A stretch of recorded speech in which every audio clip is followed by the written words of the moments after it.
l'impudicité. Dis à ton voisin, fuis l'impudicité. À l'autre aussi qui n'a pas entendu. Amen. Je suis sûr qu'il y a des gens qui se disent, mais pourquoi il n'est pas venu nous parler de délivrance, il n'est pas venu nous parler de bénédiction, pourquoi il n'est pas venu nous parler de miracle? Ce n'est pas que je ne crois pas au miracle, ce n'est pas que je ne crois pas en la délivrance, mais j'ai reçu ce fardeau de la part de Dieu parce que le message de la sanctification doit être rétabli à l'Église. Amen. Il y a trop de messages sur la bénédiction, trop de messages sur la prospérité, trop de messages sur les miracles et les prodiges. Non point que ce sont des mauvaises choses, mais il y a des choses prioritaires dans le royaume de Dieu. Amen. Et je prie que Dieu suscite des prédicateurs de la sainteté, des prédicateurs de la sainteté, des hommes qui se tiennent sur la chair afin de présenter la sainteté de Dieu et d'amener le peuple dans la sainteté. Alléluia. Et nous entendons dans le milieu des enfants de Dieu aujourd'hui que prêcher la sainteté, c'est être un prédicateur primaire. Amen. Lorsque quelqu'un prêche la sainteté, on dit qu'il manque à dire, il donne des affermissements.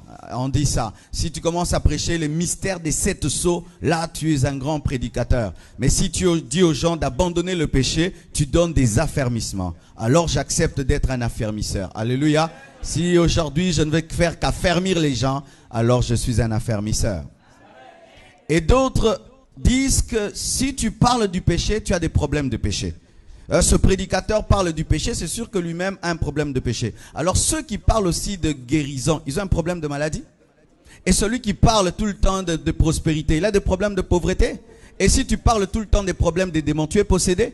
Pourquoi on dit qu'on parle du péché parce qu'on a un problème de péché, mais lorsque quelqu'un commence à parler de guérison, on ne dit pas qu'il est malade? Ce sont seulement des attaques contre la sainteté et la pureté. Bien-aimés frères et sœurs, nous ne prêchons pas parce que nous voulons nous libérer de certains combats personnels, mais parce que nous avons reçu l'ainsi dit le Seigneur. Alléluia.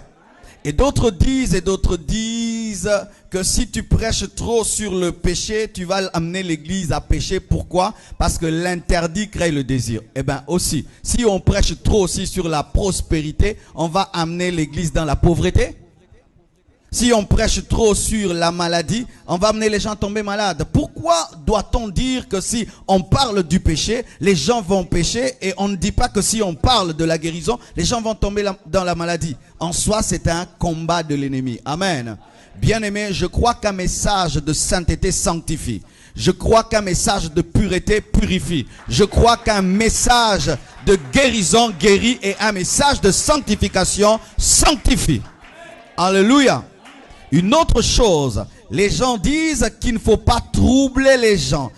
Quand tu prêches, tu vas déranger les consciences. Oui, si aujourd'hui, après m'avoir écouté, tu ne vas plus dormir, béni soit Dieu. Si tu auras même une crise cardiaque qui va t'amener à la repentance, que tu l'aies au nom de Jésus. Je ne suis pas venu faire plaisir à quelqu'un pour qu'il dise c'était beau, c'était bien. Si tu vas me haïr et tu vas te repentir, j'ai atteint le but de Dieu. Je ne suis pas venu te donner la paix, te donner la joie. Oh, c'était bon, c'était bien. Waouh, chouette. Non, je ne suis pas venu pour ça. Et des fois, bien aimé, il faut être troublé pour être révolutionnaire.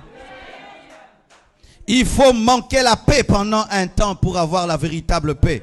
Car je suis étonné de voir un homme qui pêche mais qui a la joie. Où est-ce que tu as la force de... Pourquoi tu peux rire? Un homme qui vit dans le péché ne peut pas rire parce que tu es un candidat pour l'enfer. Mais les gens veulent continuer à rire alors qu'ils sont candidats à aller en enfer. Bien aimé, la conviction du péché te libère de la joie afin de t'attirer vers la véritable paix de Dieu. Mais lorsque tu vas dans l'église, tu vis dans le péché et on te donne la joie, on est en train de te masser pour te préparer à aller en enfer. Alléluia. Une autre chose, bien aimé. Les gens disent qu'il faut annoncer la bonne nouvelle.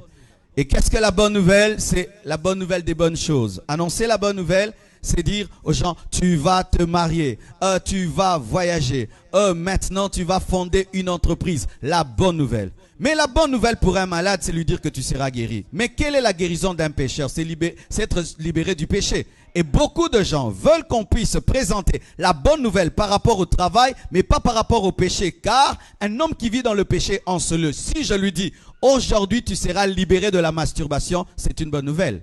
Car oui, il y a des gens qui se masturbent, mais vous êtes venus à l'église. Quelle est la bonne nouvelle dont tu as besoin? Une voiture? Alléluia.